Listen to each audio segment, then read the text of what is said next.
Think Small by Owain and Rory Gallagher.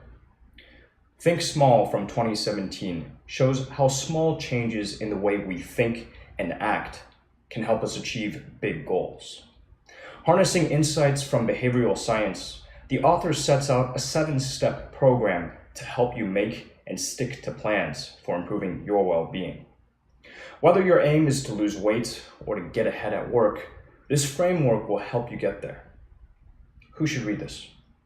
Students of behavioral science, strivers seeking practical guidance for achieving major goals, and anyone who wants to improve their life. Who wrote the book? Owain is the managing director of the Behavioral Insights team.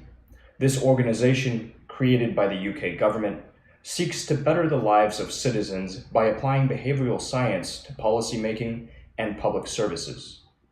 Rory Gallagher is managing director of the organization's work in the Asia-Pacific region. What's in it for me? Discover surprisingly simple ways to achieve big things. Many of us have big ambitions. We dream of starting a business or learning a new language, of losing weight or running a marathon. But when dreams come banging up against reality, the going can get tough. No matter how driven we are, there will always be roadblocks on the path to success. It can be hard to stay motivated, to break bad habits, to find an effective routine. Sheer determination doesn't always cut it. Luckily, these blinks explain how behavioral science can help you overcome common obstacles. They'll guide you through a 7-point framework that will lead you, one small step at a time, to the achievement of major goals. In these blinks, you'll learn why chasing a monetary reward makes you less likely to persevere, why you shouldn't obsessively count calories, and why strangers are more helpful than you'd think. Behavioral science shows us that small changes in the way we act and think can lead to big changes in our lives. Have you ever made a potentially life-changing New Year's resolution? To quit smoking, for example, or to start running every morning, only to find that, come February, you've forgotten all about it? It's an all too common situation. But why do we have such difficulty persevering?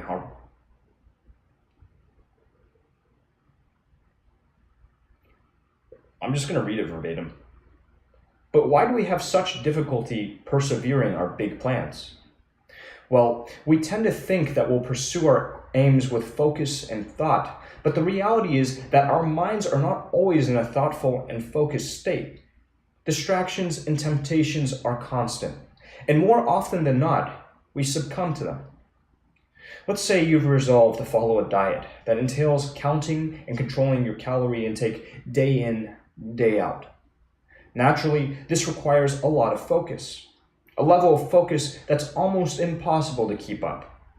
People face countless mental demands daily, from the pressures of a tough day at work to the stresses of raising children, so it's no surprise that many dieters will, at some point, lose focus, give in to temptation, and sneak in a snack.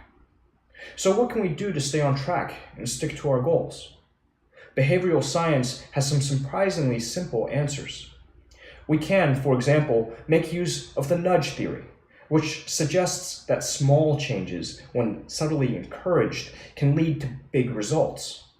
Maybe you set your watch 2 minutes early to help keep yourself punctual. Or maybe you've joined a running group, harnessing sociability to stay motivated with exercise. That's nudge theory in action. Nudge theory often makes use of social norms, patterns in our peers' behavior that we feel compelled to imitate. For instance, one project conducted by the UK government tested the impact of social norms by adding a single line to the end of letters sent to citizens with outstanding tax debts. Most people with a debt like yours have paid it by now. The result? Because people thought prompt payment was the expected behavior, they paid up quickly, generating hundreds of millions of pounds in taxes paid. In total, behavioral science offers 7 steps for nudging yourself toward happiness and achievement. and you'll learn them all in the following blinks. The first step is to pursue a single goal that will contribute to your well-being and to set clear targets and deadlines. We all think we know what will make us happy. We set ourselves goals and assume we'll be happier when we've achieved them. Maybe your goal is to buy a house or attract 1 million views on YouTube. But one thing is for sure, there's a good chance the goal is the wrong one. It's either unrealistic or won't really make us happy. That's why setting the right goals is the first step to nudging your behavior in the right direction. What you shouldn't do is stake your happiness on gaining material possessions. Studies show that experiences like holidays or days out are much more likely to improve happiness levels. In fact, according to research on happiness, the 5 top factors that consistently improve well-being are social relationships, health and activity, generosity, learning new things, and building curiosity or mindfulness. You'll notice that material possessions are not on that list. Evidence of this can be seen in a study of people who received a $5,000 bonus. The recipients who spent the money on gifts for friends or family, or who made a charitable donation, that is, those who embraced generosity in social relationships, were happier than those who spent the cash on themselves. So it's important to pursue the right goals, so you don't strive for something that won't make you happy. But remember, those goals must also be achievable. A great way to increase achievability is to set yourself a single goal. That way, you can focus on it and it alone. This was evidenced in a study of people trying to save money in India. The study compared those with one goal, such as funding a child's education, and those with several, such as saving for education, healthcare, and retirement. The savers with multiple goals were able to save 6% of their income, while those with a single focus managed almost 11%. Once you've chosen a single goal to achieve, you should turn that goal into an unambiguous target with a fixed deadline. Let's say you want to lose weight. Studies show that setting an unambiguous, measurable target, such as lose 5 pounds by Easter, always drives better results than a generic general goal such as lose some weight this year. The second step requires setting yourself simple rules and embracing the power of habit to stick to your plans. Imagine you're on a strict diet. You're constantly Googling where avocados sit on the glycemic index, noting down the calories in your chicken salad, no dressing, and adding up your daily intake. Well, you'd be making a common mistake because your diet would be far too complex. Humans love simplicity, which is why many people on complex diets eventually say, screw it, and go back to binging on ice cream. In fact, researchers have found that rule complexity is the main thing that leads people to drop a diet. In general, the easier it is to follow the rules, the easier it is to stick to them. For diets, you could try the 5-2 method, where you count calories 2 days per week and eat normally the other 5. It really doesn't matter what goal you're pursuing. If it requires a sustained effort over time, you should make the rules for getting there as simple as possible. In addition to simplifying the rules, you should embrace habits as the powerful drivers of behavior that they are. For example, take one study in which cinema goers were given old, stale popcorn to eat. Those who rarely bought popcorn tended not to eat much of the unappealing treat, but those with a popcorn habit ate just as much as they normally would have, despite the unpleasant taste. Why? Because being in the cinema triggered an ingrained behavior, snacking. To use habits to improve your life, start by identifying the things that trigger your own bad habits. Once you've identified these triggers, try to cut them out of your life. So if you want to quit smoking and only smoke when you drink, maybe cut back on the alcohol for a while. Then, form new positive habits by repeating behavior in particular circumstances. Let's say you're trying to write a book. Every morning, right after your alarm goes off, you could write for 45 minutes. It might be hard at first, but if you do it every morning, your alarm will begin to trigger the habit, and writing will simply become part of waking up. Create clear, simple rules that reduce the mental effort required to stick to your goal. The third step is to make your goal public and appoint a referee to judge your progress. Ever made a commitment for the future, say to train for a marathon, only to find that when the time comes, you'd rather watch TV than go running in the rain? Here's a good trick to keep you committed.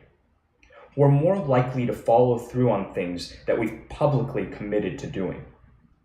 Humans are very aware of the expectations of others. Commit privately to running a marathon, and no one can judge you for that Saturday spent on the sofa. Commit publicly, and social expectations come into play. This is illustrated by the fact that couples that marry in secret are 12 times more likely to get divorced than couples whose wedding was attended by hundreds of guests. Research consistently finds that committing in front of friends and family strengthens your motivation. If you want to go one step further, appoint a commitment referee to keep you focused. A commitment referee is someone who monitors your progress towards a given goal and decides whether you've achieved it. Research has found that people with a referee are 70% more likely to achieve their goal than those without one. When one of the authors, Rory Gallagher, wanted to go to the gym more, he committed to doing so in front of his colleagues and appointed his co-author, Owain, as his referee. Fear of Service declaring his failure to their coworkers quickly resulted in Gallagher's making the gym part of his routine. But you should be careful when choosing a referee. For instance, don't appoint your romantic partner, who may well be far too lenient with the rules. A trusted coworker or one of your tougher friends is a better choice. In the fourth step, use the right incentives to help push you toward your goal. Most of us incentivize certain behaviors by promising rewards. Parents, for instance, may allow their children a certain amount of TV time as a reward for finished homework. But how can you tell whether your incentives will actually work? It's certainly the case that certain rewards, particularly financial rewards, can backfire. In fact, if you're already motivated to achieve something, the introduction of a financial reward might even weaken your resolve. A famous study of blood donors illustrates this. Surprisingly enough, introducing a small cash reward for donations reduced donation levels. A weak motivator, a little cash, displays to donors more powerful motivation, a sense of moral duty to donate. So it's important to set effective incentives. But how can you do this? Behavioral science studies show that it's best to put something valuable at stake. This was seen in an anti-smoking program. To participate in the program, the aspiring quitters had to deposit a substantial amount of money in a bank account, knowing that they would lose it, all of it, if they smoked a single cigarette. And it worked. Not only were participants 30% more likely to quit, a follow-up 1 year after the program, and after they'd gotten their money back, found that they were still more likely to be non-smokers. This study highlights 4 key principles for effective incentive systems. First, rewards must be explicitly linked to meeting a target. Second, they must be substantial. Third, a reward must be binding, so you know you'll get it. Finally, and this one is both counterintuitive and absolutely crucial, people would rather not lose something than gain something. For example, the loss of $200 feels worse than the gain of $200 feels pleasant. In short, fear of loss is a better incentive than hope of gain, as those former smokers discovered. In general, if you want to incentivize yourself, the key is to enforce, rather than replace, your personal motivation for achieving your goals. Humans are social animals, so in the 5th step, ask for help and team up with others to achieve better results faster. We often keep our goals private. After all, they're personal. But as the, is it adage? Yeah. But as the adage goes, a problem shared is a problem halved. And the same goes for the burden of attaining your goals. Asking for help is a simple but powerful tool. People are often more willing to help than we'd think, even if there's not much in it for them. Imagine you're in a big city. Your phone is dead, but you need to call a friend. So you approach a complete stranger and ask to borrow her phone. How likely do you think that person is to say yes? According to one study, most people predicted that only 30% of strangers would help. But in reality, 50% of all strangers were perfectly happy to share their phone. Humans have a natural desire to help, and if complete strangers will often lend a hand, just think of how much support your family and friends may be willing to give. Working with others instead of alone is a powerful motivational tool.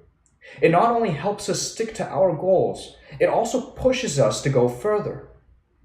Researchers explored this effect by testing gym goers. The control group worked out alone, while the test group enjoyed the company of a virtual buddy over Skype. But here's the kicker. The digital buddy was actually a looped video.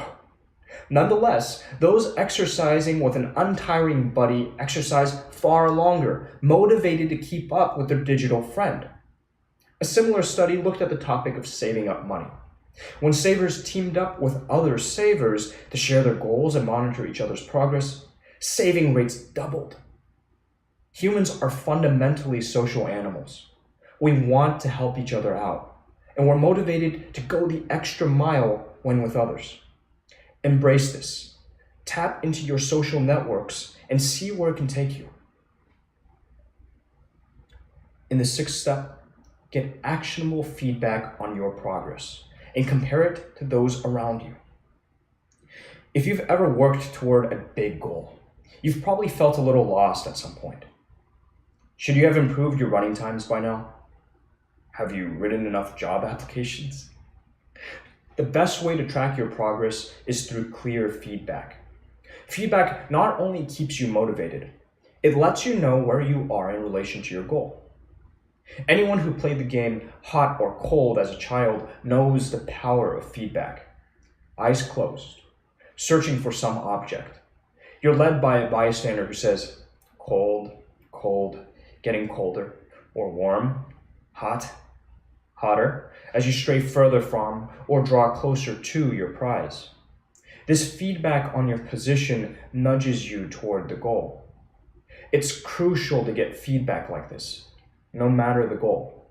So if you're training for a marathon, you could download an app to track every training run. Once you know that your 10-kilometer time is developing behind schedule, you can take action to remedy it.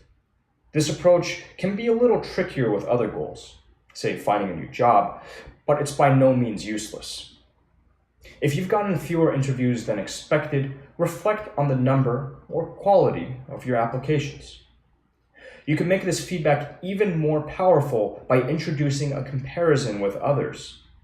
We've already seen that humans have a natural desire to conform to social expectations and to compete with others. Well, the authors used this knowledge to create a feedback experiment of their own.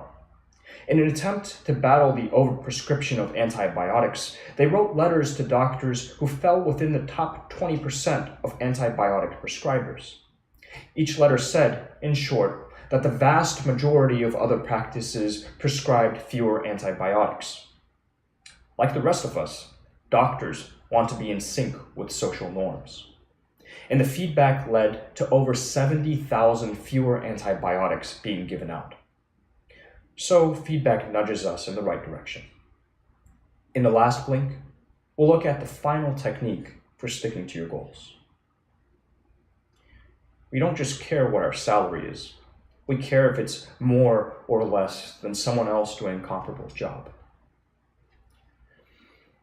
In the seventh step, stay the course by practicing with focus and experimenting with what works. When we're striving to achieve something, we often fall into the same old routines. such as intending but regularly failing to go to the gym after work. We could all be a little more critical about which approaches actually work.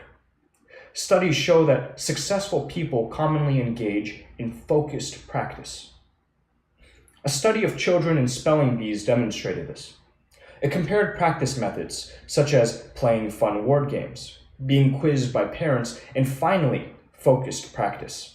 That is, the unexciting, slow, solitary study of words.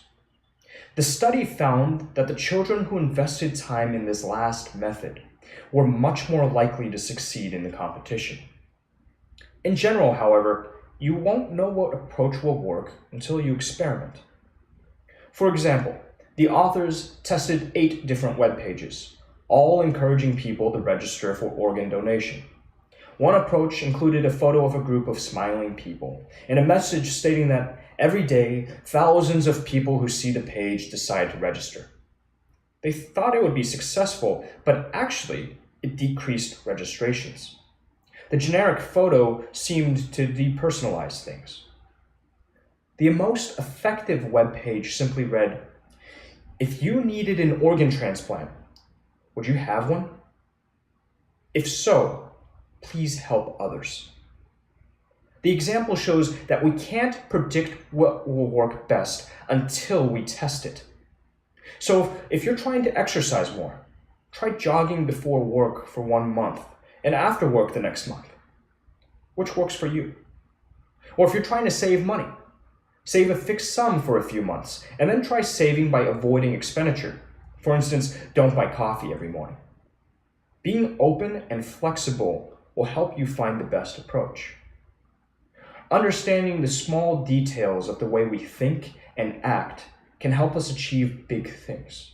From setting clear goals to getting feedback on your progress, remember that small tweaks to your behavior and mindset can take you a long way. If you think small, you may well achieve big. Final summary, the key message in this book. If you're aiming for big things, you'll find it easier to succeed if you get the small details right. Behavioral science teaches us many things about how humans think and act, from our desire to meet other people's expectations to the way we develop habits.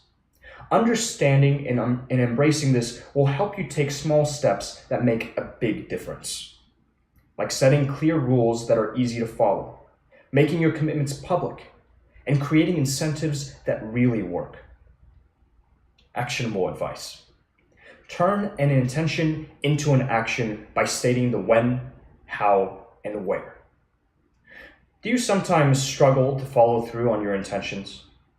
Next time you commit to do something, create an actionable plan for yourself. Don't just say, "I'm going to go running tomorrow morning." Instead say, "Okay, after the alarm goes off, I'll get up and go for a 5-kilometer run in the park. Then I'll come home for breakfast." Even if it's just in your head, planning how, when, and where you will do something, turning it into a concrete plan, is surprisingly effective at driving action.